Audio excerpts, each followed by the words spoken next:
Good morning. आज colloidal solution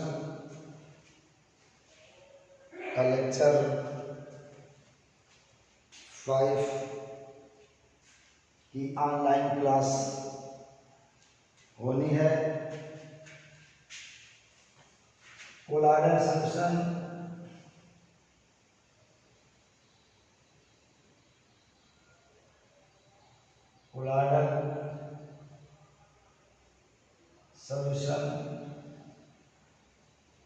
lecture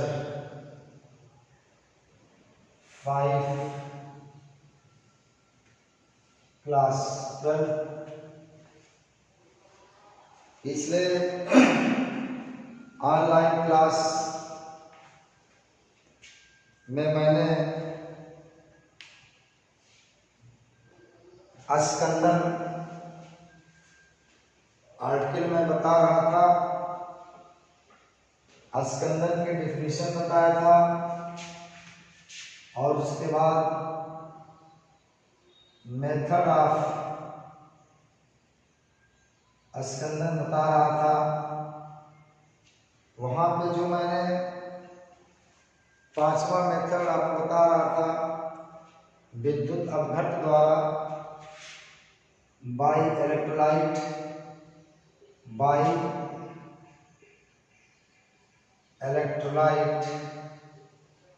ठीक है, ओके। बाई इलेक्ट्रोलाइट विद्युत अपघट्ट द्वारा बहुत ही इंपॉर्टेंट है। इसमें बहुत ही इंपॉर्टेंट रूल हार्डी सुलज़े का रूल आएगा। किसी भी विद्युत अपघट्ट में धनायन और ऋणायन चार्ज दोनों होता है।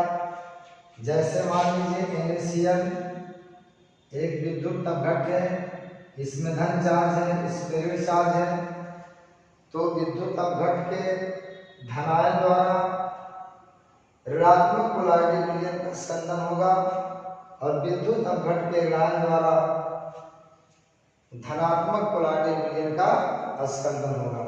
ये किसका स्कंदन करेगा? माइनस यानी ऋणात्मक कोलाइडल सॉल्यूशन का, और ये किसका स्कंदन करेगा?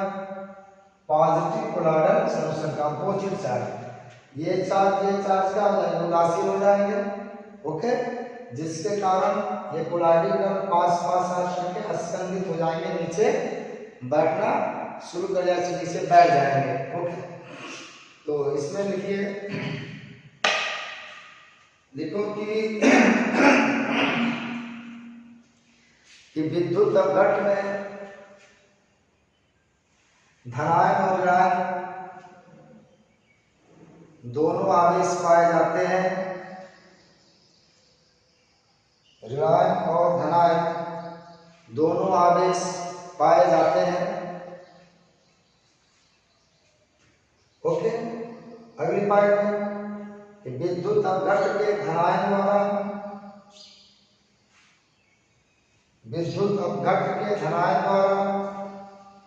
ऋण आवेशित कोलाइडल विलयन का और विद्युत अपघट्ट के ऋणायन द्वारा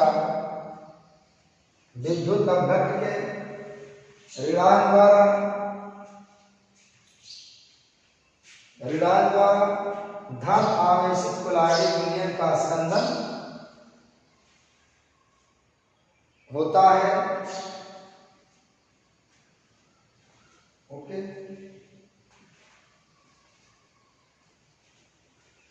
अब देखिए विद्युत अपघट्ट के स्कंदन द्वारा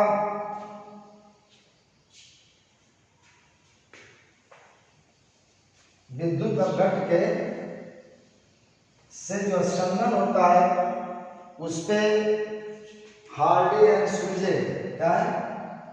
हार्डी एंड सुलज़े ने नियम दिया है, इसको कहते हैं हार्डी सुलज़े रूल। यह विद्युत अपघट्ट द्वारा कोलाइडल विलयन के स्कंदन पर यह नियम दिया गया है, ओके। अब देखिए, समझिए, अगर मान लीजिए कोलाइडल विलयन आपका ऋणात्मक कोलाइडल सॉल्यूशन है, कोलाइडल सॉल्यूशन है।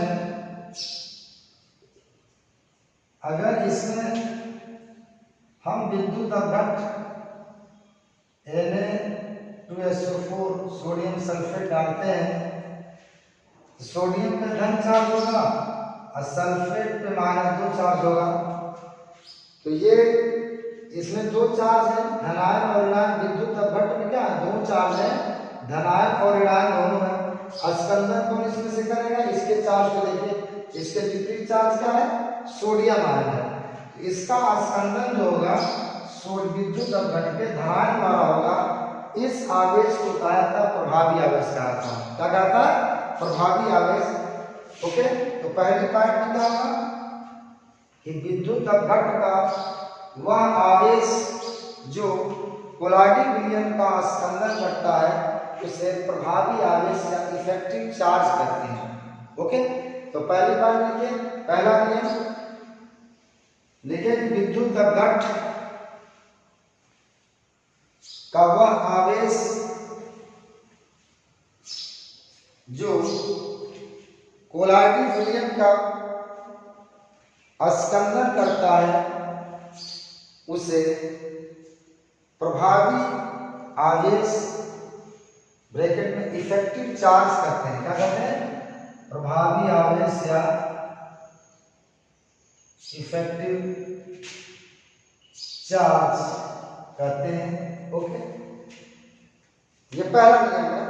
विद्युत अपघट का वह आवेश जो कोलाइडिंग विलयन का स्कंदन करता है उसे प्रभावी चार्ज करते हैं। जैसे देखिए ये सोडियम, ठीक है, प्रभावी आवेश पहला नियम।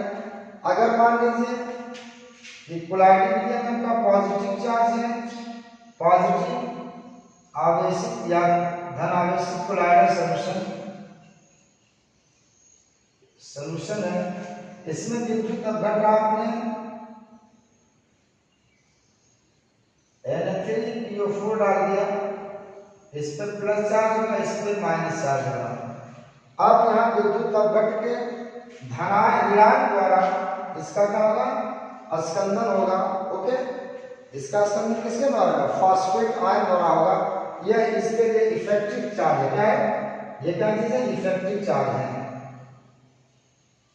इफेक्टिव और चार्ज इसमें कौन है, सल्फेट आयन। इसमें कौन है, सोडियम आयन। इसमें कौन है, सल्फेट आयन। राइट नाउ अब देखिए दूसरा जो नियम इनका है, रफ कर दूं, ठीक। दूसरा नियम इनका ये है, बड़ा आसान है कि कोलाइडिंग विलयन किसी भी विद्युत अपघट की स्कंदन शक्ति विद्युत अपघट के आवेश की संयोजकता के सीधे समानुपाती होता है। क्या होता है, किसी विद्युत अपघट की स्कंदन शक्ति उसकी संयोजकता के क्या होता है, सीधे समानुपाती होता है। तो लिखे दूसरी पार्ट में, लिखे कि किसी भी विद्युत अपघट की स्कंदन शक्ति, किसी भी विद्युत अपघट की स्कंदन शक्ति या क्षमता उसकी आवेश की संयोजकता के सीधे समानुपाती होता है। देखिए, power of coagulation, power of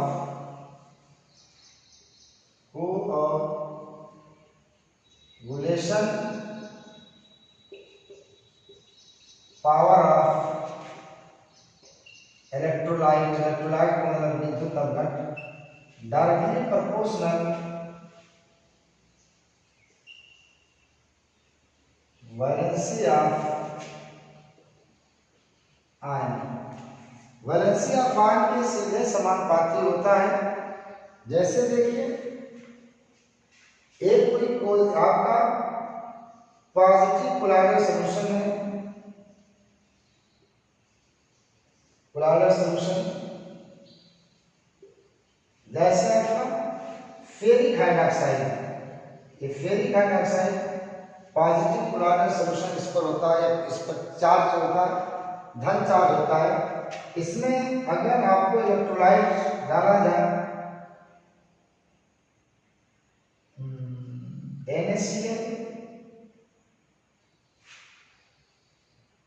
Na2SO4,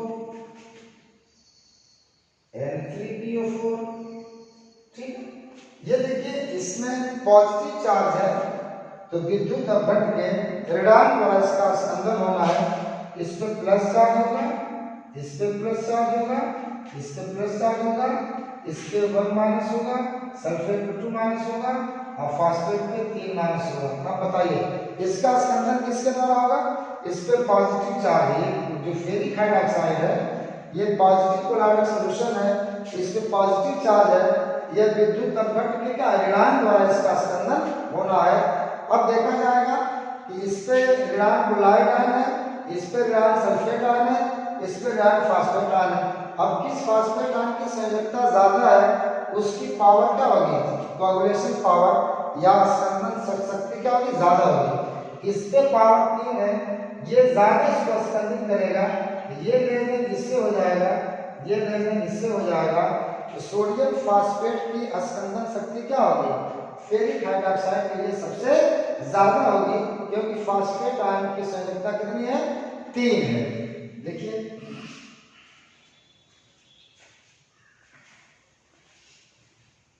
okay, चलिए अब देखिए इसमें मैं इसको निगेटिव कोलॉइडल काउंटिंग अपने दूसरी पॉइंट में ऋण आवेशित कोलॉइडल सॉल्यूशन ले लिया और यहाँ पे मैंने आर्सेनिक सल्फाइड ले लिया। आर्सेनिक सल्फाइड आपको पता है इस पे चार्ज होता है, आर्सेनिक सल्फाइड यदि आवेशित कोलॉइडल सॉल्यूशन है, इस कोलॉइडल के कोलॉइडल कण पर ऋण चार्ज होता है। यहाँ पे देखिए NaCl, मैग्नीशियम क्लोराइड,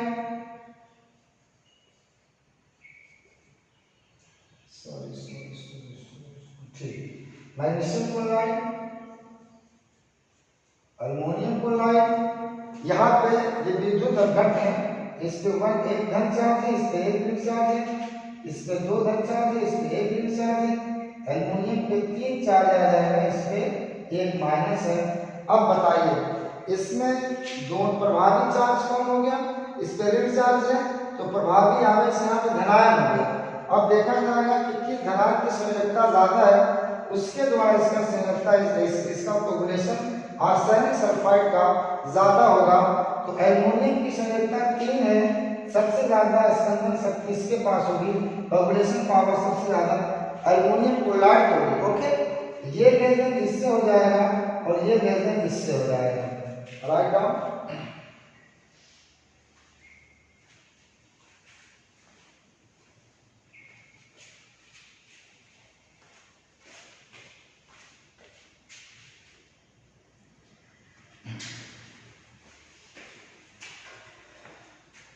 ओके, ये 2 नियम मैंने बताया।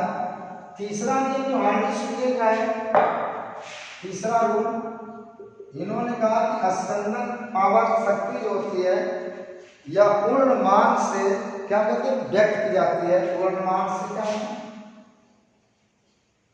Purnaman fluctuation value, fluctuation value द्वारा इसको क्या कहता है? नोट किया जाता है, ज्ञात की जाती है।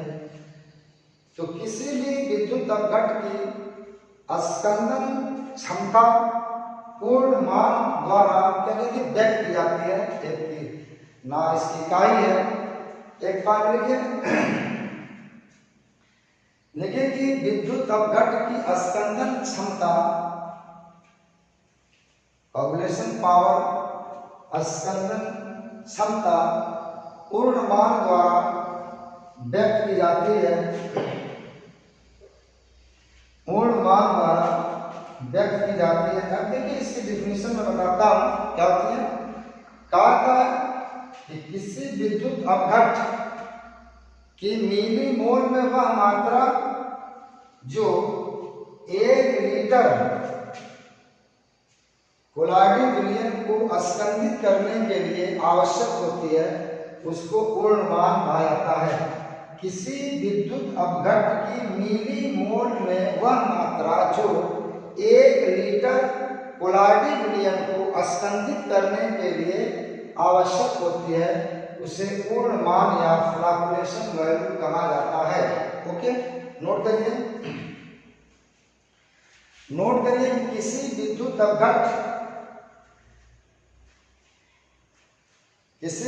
अपघट्ट की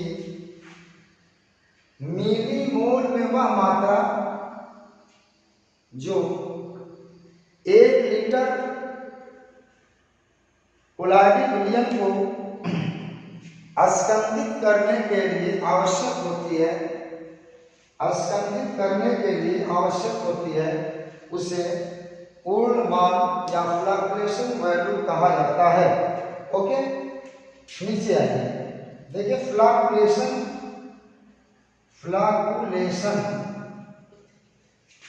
वैल्यू जो है ये इनवर्सली प्रोपोर्शनल पावर ऑफ कोऑगुलेशन के कोऑगुलेशन यानी स्कंदन क्षमता के सीधे क्या होता है, व्युत क्रमानुपाती होता है, इनवर्सली प्रोपोर्शनल है। ओके, आइए देखिए, इसको राइट डाउन करिए।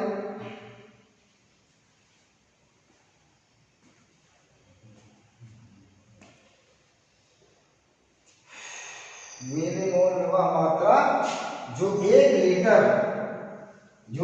लीटर कोलाडी विलयन को स्कंदित करने के लिए आवश्यक होती।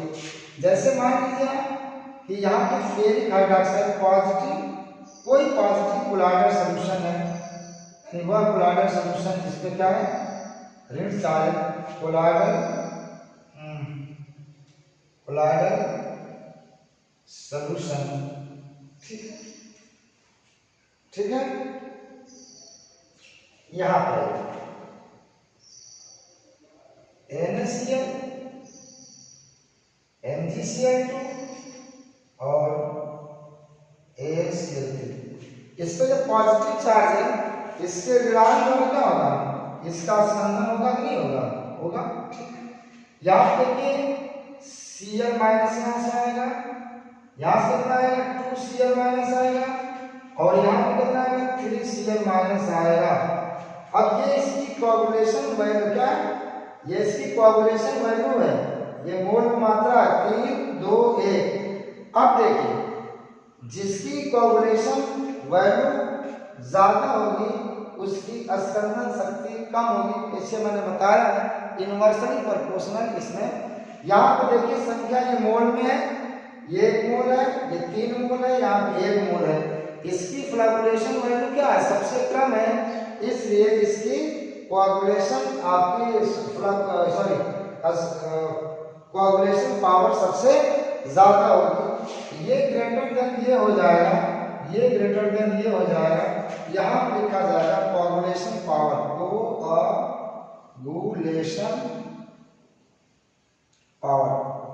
ठीक है ना।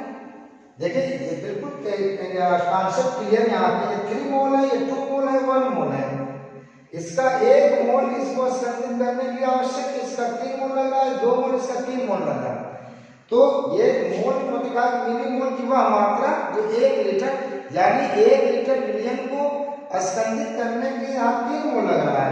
ठीक है, इसका मतलब ये होगा कि इसकी स्कंदन पावर क्या है, कोऑगुलेशन पावर कम है, यहाँ 2 मोल लग रहा है, इसका मतलब क्या है इसकी कोऑगुलेशन पावर इससे कम है, यहाँ ज्यादा है, यहाँ 1 मोल लग रहा है, इसका मतलब ये है कि इसका कोऑगुलेशन पावर सबसे ज्यादा है, क्योंकि इसका 1 मोल यहाँ पे आपको कोऑगुलेशन के लिए लग रहा है, तो सबसे ज्यादा आपका NaCl की कोऑगुलेशन पावर होगी। ओके, चलिए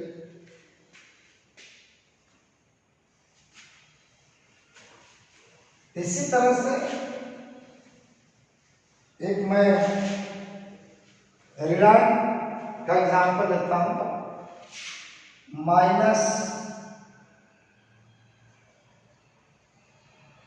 colloidal solution, minus colloidal solution ये है। अब माइनस कोलाइडल सॉल्यूशन जब ये है, यहाँ पे NaCl, Na2SO4, Na3CO4 ये विद्युत अपघटन है, इस पे आपको माइनस चार्ज है, इसके धनायन द्वारा क्या होगा, इसका कोऑगुलेशन होगा। यहाँ पे एक Na प्लस है, यहाँ पे दो Na प्लस है, यहाँ पे 3 Na प्लस है। अब बताइए कि किसकी या कोऑगुलेशन पावर किसकी ज्यादा होगी, कोऑगुलेशन पावर किसकी ज्यादा होगी, इसमें किसका मोल सबसे कम लग रहा है, इसका, इसकी फ्लक्चुएशन वैल्यू सबसे कम है, तो कोऑगुलेशन पावर क्या होगी, सबसे ज्यादा होगी। यहाँ पे 2 मोल लग रहा है, यहाँ पे 3 मोल लग रहा है, तो ये ग्रेटर देन इससे हो जाएगा और ये ग्रेटर देन इससे हो जाएगा। ओके, अंडरस्टैंड, लिखिए, write down.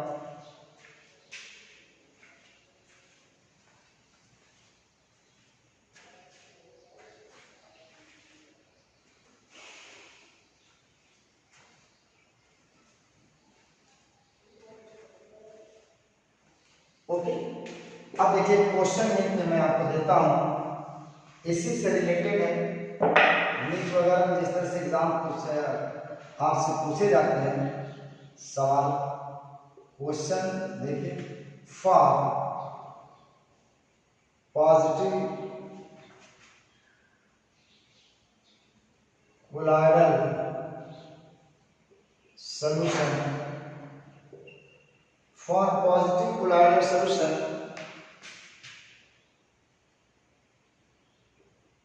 which electrolyte have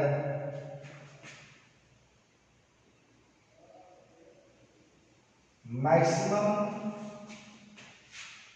coagulation power। हम क्वेश्चन आप समझ गए। ओके, क्वेश्चन देखिए क्या है कि फॉर पॉजिटिव कोलाइडल सॉल्यूशन यानी धन आवेशित कोलाइडल विलयन के लिए विच इलेक्ट्रोलाइट है मैक्सिमम कोआगुलेशन पावर, इसमें से कौन सा किस इलेक्ट्रोलाइट की सबसे ज्यादा स्कंदन शक्ति होगी। नंबर 1 में देखिए हमने दे दिया NaCl दे दिया, ओके, हमने नंबर 2 में दे दिया MgCl दे दिया, 2 दे दिया, हमने तीसरा दे दिया एल्युमिनियम क्लोराइड दे दिया, हमने आपका चौथा दे दिया MgCl2 दे दिया। ठीक है, ओके, सॉरी MgCl2 हो गया, CaCl2 ले लीजिए। अब देखिए कि ये पॉजिटिव कोलाइडल सॉल्यूशन है, इलेक्ट्रोलाइट के किस आयन द्वारा, इसके लिए कौन सा इलेक्ट्रोलाइट का जो चार्ज है वो इफेक्टिव चार्ज है, प्रभावी आयन है, इसमें पॉजिटिव चार्ज है ऋणायन द्वारा।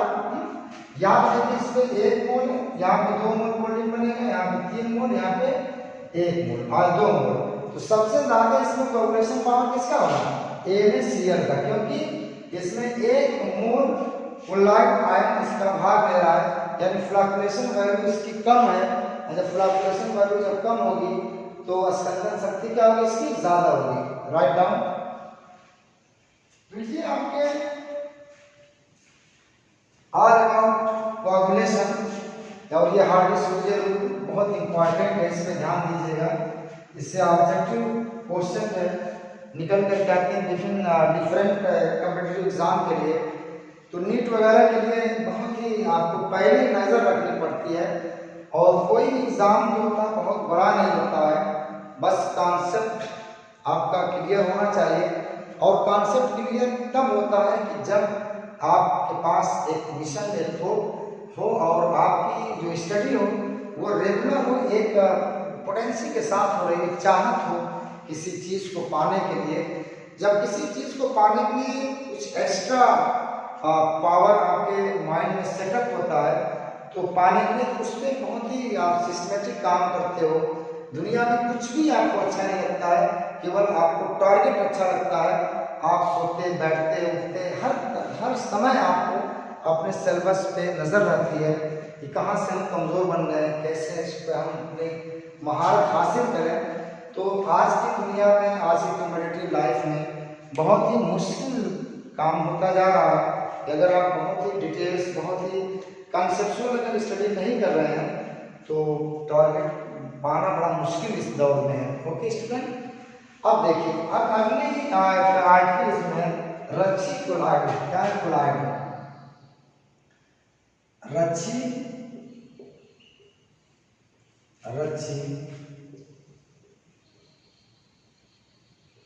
कोलाइड, प्रोटेक्टिंग कोलाइड, इसको प्रोटेक्टिव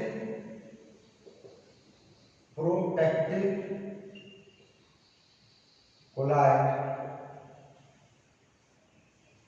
रच्छी कोलाइड, ये देखिए बड़ा इंपॉर्टेंट है और इस पर थोड़ा सा ध्यान दीजिएगा।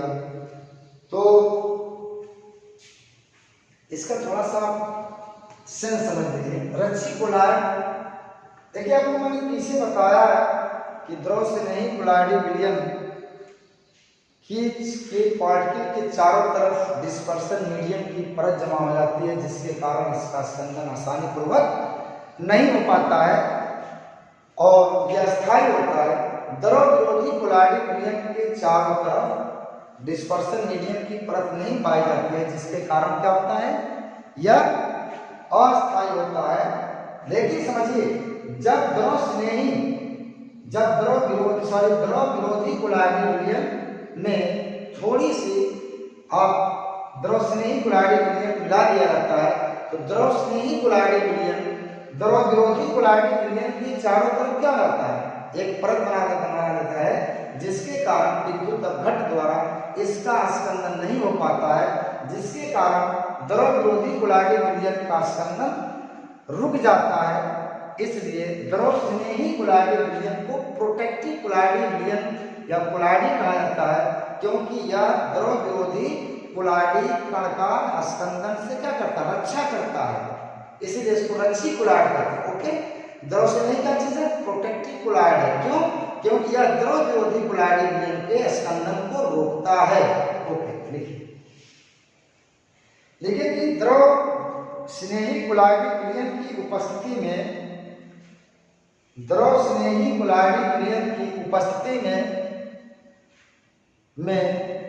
विरोधी कोलाइडी विलयन का स्कंदन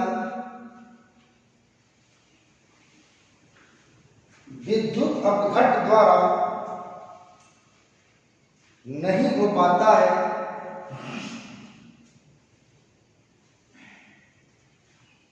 पाता है,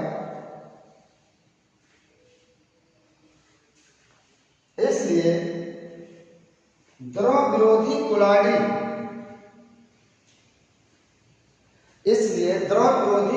विलयन के लिए द्रव-स्नेही कोलाइडी विलयन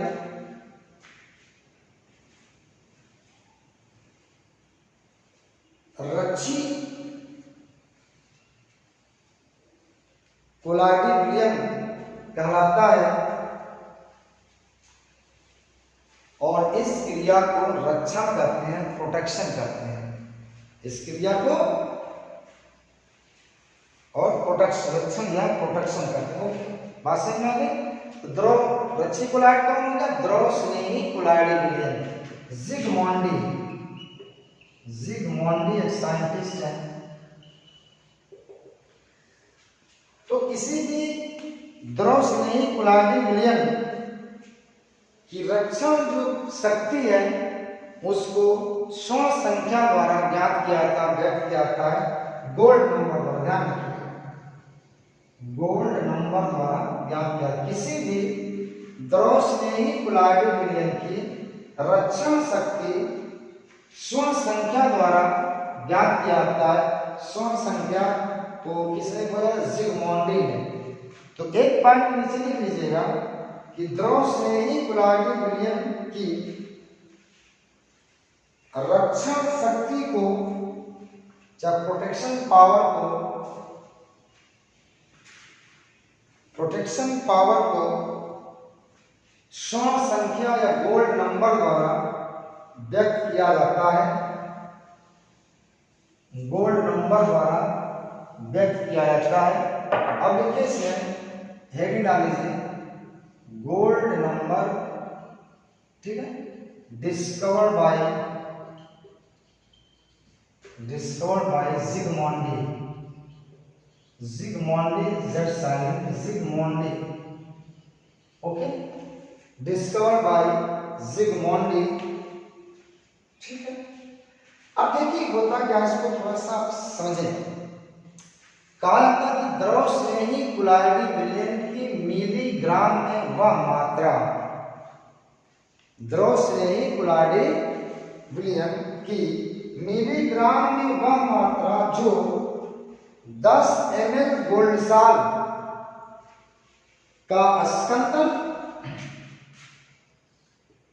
10% NaCl के 1 ml द्वारा होने से रोक देता है, उसे स्वर्ण संख्या कहा जाता है।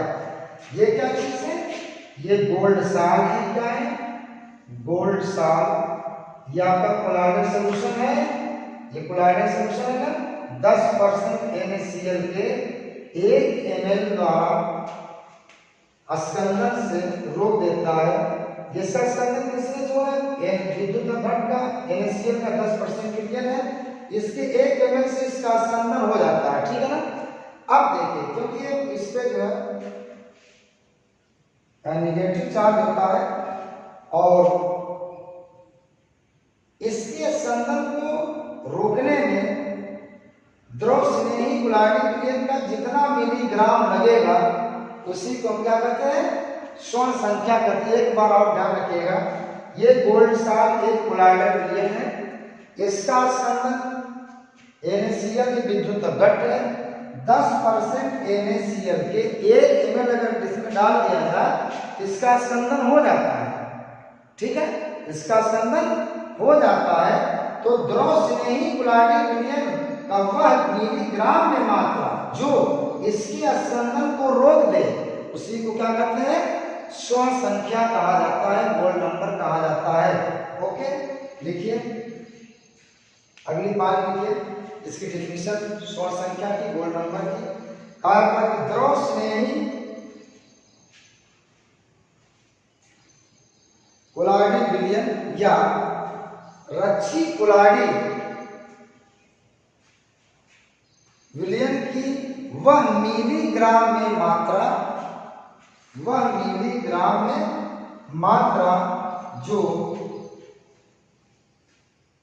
मिलीग्राम में मात्रा जो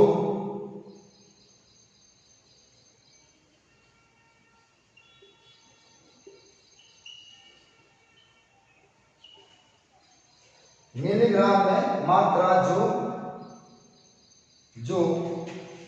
10 ml गोल्ड साल, जो 10 ml गोल्ड साल का स्कंदन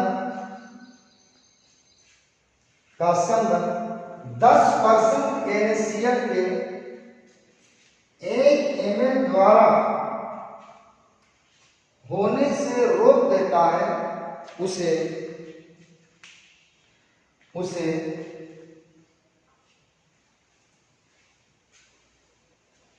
स्वर्ण संख्या कहते हैं, स्वर्ण संख्या कहते हैं या गोल्ड नंबर कहा जाता है।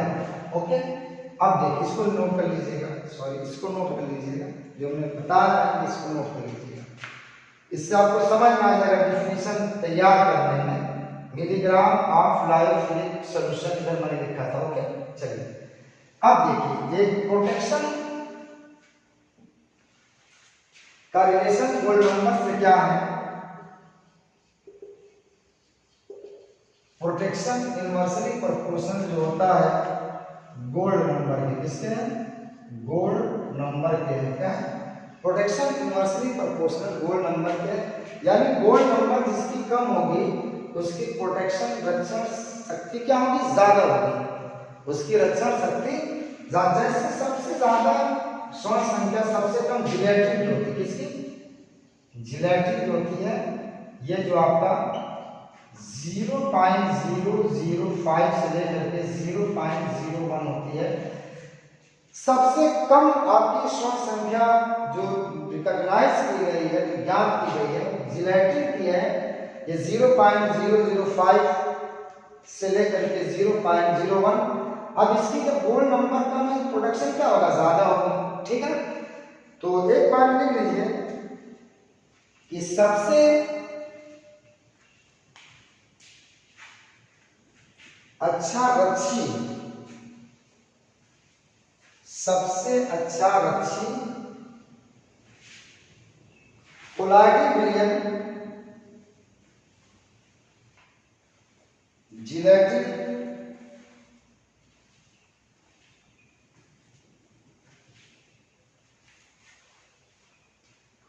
होता है क्योंकि इसकी स्वर्ण संख्या सबसे कम ब्रैकेट में 0.005 से लेकर 0.01 होती है। Okay okay. अब अगली बात है, सबसे कम रक्षण शक्ति रखने वाला जो द्रव स्नेही कोलाइडी विलियन है वो स्टार्च है। क्या है, इसकी जो गोल्ड संख्या है 25 से लेकर के 40 मिलीग्राम तक आती। कितनी है, 25 से 40 मिलीग्राम। देखिए इस अगली पार्ट में कि सबसे कम रक्षण शक्ति,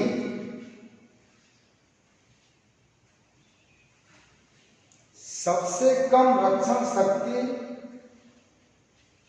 स्टार्च की होती है क्योंकि इसकी स्वर्ण संख्या सबसे अधिक, सबसे कम, सबसे अधिक ब्रैकेट में 25 से 40 मिलीग्राम होती है, काम होती है। ओके, ये बात आपको समझ में आ गई होगी, ठीक है ना। It is all about protection या रक्षी कोलाइड के बारे में। अब अगला आर्टिकल इसमें जो है इमल्सन के बारे में, फिर जेल के बारे में, उसके बाद एप्लीकेशन, फिर ये टॉपिक आपका समाप्त हो जाएगा। हेडिंग डाल लीजिए इमल्सन।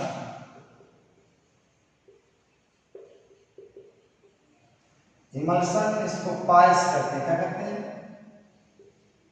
पाइस करते हैं। इमल्सन या पाइस, इसे मैंने बताया है जब आपको भौतिक आधार पर क्लासिफिकेशन मैं बता रहा था, तो मैं कहा था जब दोनों फेज, डिस्पर्स फेज और डिस्पर्सन मीडियम दोनों जो होते हैं द्रव अवस्था में होते हैं, और ये दोनों द्रव अमिश्रणीय हो, इनविजिबल हो, तो ऐसे इसे हम पाइस करते हैं। क्या करते हैं, कहा था कि वह कोलाइडी सॉल्यूशन, इसमें वह कोलाइडी सॉल्यूशन, वह कोलाइडी सॉल्यूशन जिसमें परिचित अवस्था और प्रक्षेपण माध्यम दोनों, परिचित अवस्था और प्रक्षेपण माध्यम दोनों द्रव अवस्था में होते हैं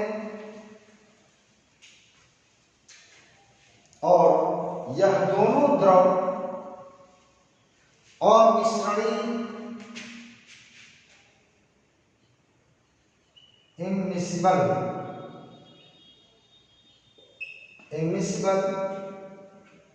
अमिश्रणीय होते हैं, उसे पायस करते हैं। यानी परिचित और प्रक्षेपण अवस्था दोनों क्या होगी, इसमें द्रव होगी, इसे पायस कहा था। अब देखिए types of emulsion, types of emulsion. Number 1 है वाटर इन ऑयल टाइप्स, और दूसरा है ऑयल इन वाटर टाइप्स, ठीक है। इसको आयनिक इमल्सन कहते हैं, पहली आयनिक इमल्सन, इसमें डिस्पर्सन मीडियम आपका क्या है, ऑयल है। Water in oil, oil emulsion कहा जाएगा। और ये क्या है, वाटर इमल्शन में क्या है, वाटर इमल्शन में जली इमल्शन करते हैं, क्योंकि डिस्पर्सन मीडियम इसमें जल है। ऑयली इमल्शन और water emulsion. Oily emulsion example में क्या होगा इसका, water in oil, water in oil, इसमें लिख लीजिएगा cold cream and liver oil, oil in water, पानी में फैट, ये आपका दूध है, मक्खन है, दूध और मक्खन ये इसमें आएंगे, वाट मिल्क एंड बटर। बात समझ आ गई ना।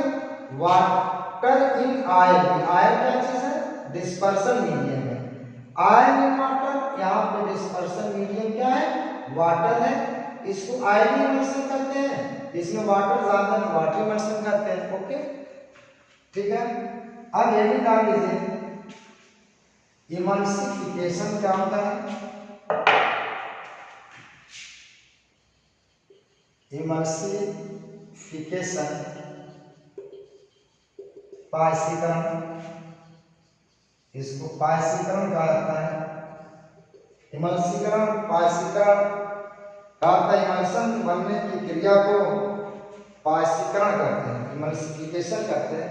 लिखिए कि इमल्शन बनने की क्रिया को इमल्सिफिकेशन करते हैं। ओके। अब एक पायसीकारक, इमल्सिफाइंग एजेंट, इमल्सिफाइंग एजेंट, इसको हम क्या कहते हैं, इमल्सिफाइंग एजेंट। क्या होता है, पायसीकारक। देखिए इमल्शन जो होता है अस्थायी होता है। इमल्शन क्या होता है, वह पदार्थ जो इमल्शन को अस्थायी बना देता है उसको पायसीकारक कहते हैं। इमल्शन क्या होता है, अस्थायी। मान लीजिए कि इमल्शन अस्थायी होता है, इमल्शन अस्थायी होता है। Okay okay. अब देखिए अगली बात की, अगली बात की कि वह पदार्थ जो पायस या इमल्शन को अस्थायी बना देता है उसे पायसीकारक कहते हैं, उसे पायसीकारक कहते हैं। क्या कहते हैं, पायसीकारक कहते हैं, इमल्सिफाइंग एजेंट कहा जाता है। कौन कौन से पदार्थ हैं जो इमल्सिफाइंग एजेंट के रूप में प्रयोग किए जाते हैं, देखिए सोप लिखिए, सोप, डिटर्जेंट, डिटर्जेंट, गम, जिलेटिन, गम है, जिलेटिन है। ये जो पदार्थ है ये पायसीकारक के रूप में प्रयोग किए जाते हैं। ये इमल्शन को स्टेबल बना देते हैं। इसकी मैकेनिज्म देखिए कैसे ये बनाता है।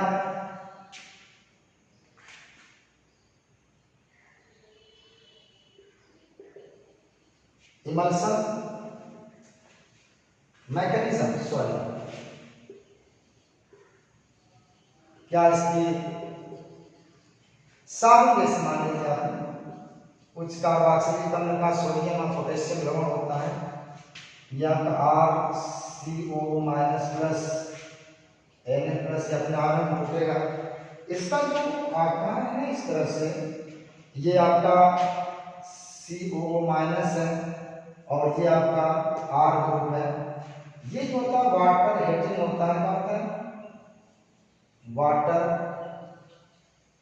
हेटिंग होता है। ये वाटर लविंग होता है, क्या होता है, वाटर लविंग होता है। ये साबुन आपका देखिए ये अपने आयनों में टूटेगा तो ये आठ कार्बोक्सिलिक आयन का स्ट्रक्चर ऐसा होता है। ये आर्टेट जो होता है इसका आर वाला भाग टेल बनाता है और हेड जो होता है उसका COO माइनस वाला पार्ट बनाता है। ये वाटर लविंग होता है, ये वाटर हीटिंग होता है। जब आप इमल्शन में इसको डालते हैं तो वाटर हीटिंग वाला भाग जो होता है वो आयन के अंदर पेनिट्रेट कर जाता है और वाटर लविंग वाला भाग जो होता है उसकी सतह पे आता है, जिसके कारण क्या होता है, यह आपको पायस इमल्शन को क्या होता है, फैला देता है। इमल्शन को क्या कर देता है, फैला देता है। इसलिए इसको ये इमल्शन मैकेनिज्म है। ओके, तो एक मतलब ये आपका साबुन है, ये आपके आयंस इसमें आ गए, ये आपके इसके कार्बोक्सिलेट आयन का स्ट्रक्चर ऐसा है। इसका टेल जो होगा वो आर एल के समूह बनाएगा, COO माइनस इसका हेड बनाएगा। ये वाटर हीटिंग होता है, ये वाटर लविंग होता है। जब इसको आप किसी भी इमल्शन में डालोगे तो इसका वाटर हीटिंग पार्ट जो होता है आयन के ड्रॉप में चला जाएगा। किस में चला जाएगा, आयन के ड्रॉप में चला जाएगा और इसका जो वाटर हीटिंग पार्ट है वो ड्रॉप की सरफेस पे आ जाएगा, जिसके कारण ये क्या होता है, कोलाइडिंग रीजन आपका इमल्शन का होता है वो डिस्पर्स कर जाता है और डिस्पर्स होने से उसकी स्टेबिलिटी क्या होती है, बढ़ जाती है। ओके, ठीक है, ये इसकी मैकेनिज्म है। अब हेडिंग डाल दीजिए प्रॉपर्टी ऑफ इमल्शन।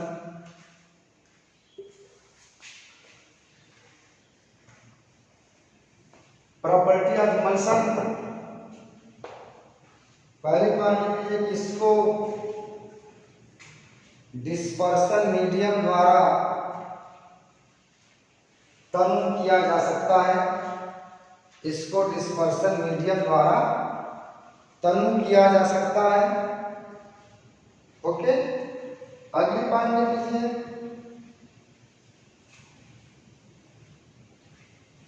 इसको गर्म करके और ठंडा करके नष्ट किया जा सकता है, अर्थात प्रक्षिप्त अवस्था और प्रक्षेपण माध्यम को अलग अलग किया जा सकता है। ओके, इमल्सिफाइंग एजेंट को अगर हटा दिया जाए तो पायस इमल्शन पुनः अस्थायी हो जाता है। देखिए, पायसी कारक को हटा देने पर पायस पुनः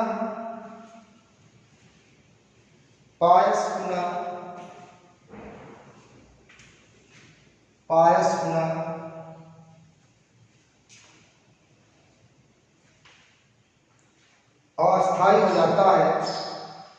अगली पानी कीजिए, इसमें देखिए ये दो आपका आयरन वाटर इन आयरन, इसमें वाटर ज्यादा है, इसमें आयरन ज्यादा है। वाटर जो होता है आपका विद्युत का सुचालक है।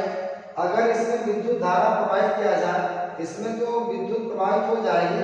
आयरन जो होता है विद्युत का कुचालक है, इसकी मात्रा ज्यादा है, इसमें विद्युत की चालकता नहीं होगी।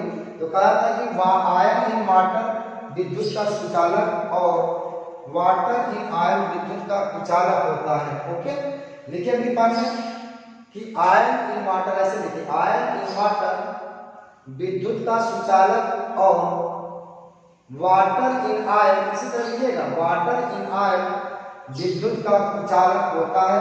इसका मतलब समझ गए कैसे, क्योंकि वाटर, इसमें वाटर ज्यादा है, इसमें करंट फ्लो कर जाएगी, इसमें आयरन ज्यादा है, इसमें करंट फ्लो नहीं कर पाएगी। श्यानता गाढ़ापन से होता है, तो ये लिक्विड की मात्रा, इसमें आयरन की मात्रा ज्यादा है तो इसकी श्यानता ज्यादा होगी, इसकी वाटर की मात्रा ज्यादा है तो इसकी श्यानता कम होगी। श्यानता मतलब मोटापा, लिक्विड की मोटापा, आयरन मोटा होता है। लिखेंगे पानी कि वाटर इन आयरन की श्यानता अधिक और आयरन इन वाटर की श्यानता कम होती है। वाटर इन आयरन की श्यानता अधिक और water in ion in water की श्यानता कम होती है। ओके, अगली बात देखिए कि जल में देखिए आयन इन वाटर और वाटर इन आयन, कहा था कि जल में मिले रंगीन पदार्थ, जल में मिले रंगीन पदार्थ इसमें तो अपना रंग दे देते हैं, लेकिन इसमें अपना रंग नहीं देते हैं क्योंकि इसमें डिस्पर्सन मीडियम आयन है, इसमें रंगीन पदार्थ घुल नहीं पाएगा। ओके, तो कहा था कि जल में मिले रंगीन पदार्थ आयन इन वाटर में अपना रंग दे देते हैं, परंतु वाटर इन आयन में अपना रंग नहीं दे पाते हैं। एक बार कि जल में रंगीन पदार्थ, जल में मिले रंगीन पदार्थ, जल में मिले रंगीन पदार्थ आयन इन वाटर में अपना रंग दे देते हैं, परंतु वाटर इन आयन में अपना रंग नहीं दे पाते हैं। ओके, अपना रंग नहीं दे पाते हैं। तो ये आपकी पाइल्स की प्रॉपर्टी रही और इस तरह से ये पाइल्स का टॉपिक क्लोज हुआ आर्टिकल। अब इसमें एक आर्टिकल जेल बचा है और फिर उसके बाद एप्लीकेशन ऑफ कोलाइडल सॉल्यूशन, यानी नेक्स्ट वीडियो में ये आपका टॉपिक क्या हो जाएगा, समाप्त हो जाएगा, फिनिश हो जाएगा। बहुत बड़ी अपॉर्चुनिटीज आप यहाँ पे गेटअप कर रहे हैं, क्योंकि जो आपका पीछे जो हम लोग पढ़ाते थे अप्रैल और मई में, इतने ही टॉपिक आपके क्लोज मतलब कवर हो पाते थे, एक दो टॉपिक, मतलब मेरा 2 टॉपिक क्लोज मतलब कवर हो पाता था। लेकिन अल्लाह का करम है, ईश्वर का की कृपा है कि आप लॉकडाउन में आपके प्रयासों से, हमारे प्रयासों से आपने वो काम कर दिखाया है जो प्रॉपर स्कूलिंग होती थी उसमें आप करते थे। और यहीं तक नहीं है, आप एक्स्ट्रा पढ़ लेंगे। अब जो 1 क्लास के बाद जो आप पढ़ेंगे, वो जो जुलाई में लोग पढ़ाते थे उसके सिलेबस को आप कवर करेंगे। It is a good opportunity, it is a best effort by towards and by me, मेरे द्वारा आपके द्वारा ये अच्छा एक एफर्ट है और मैं समझता हूँ कि आपका नुकसान बिल्कुल भी नहीं हुआ। तो इस तरह से आज की वीडियो क्लास यहीं पे वाइंड अप करता हूँ और बस इस उम्मीद के साथ कि आप इसी धैर्य और पेशेंस के साथ घर पे स्टडी करते रहेंगे। Okay, thank you.